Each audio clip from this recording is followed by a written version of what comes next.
install the universal adapter, remove the main fittings at the helmet first.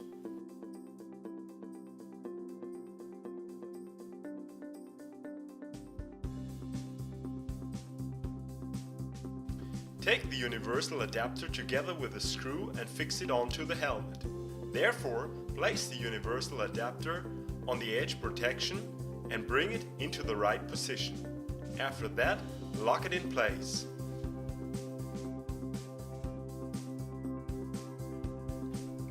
Then you can fix the universal adapter with the included screw.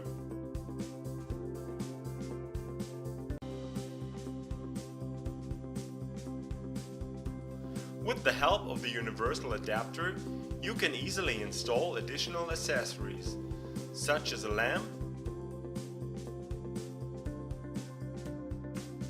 or a hearing and a speaking system.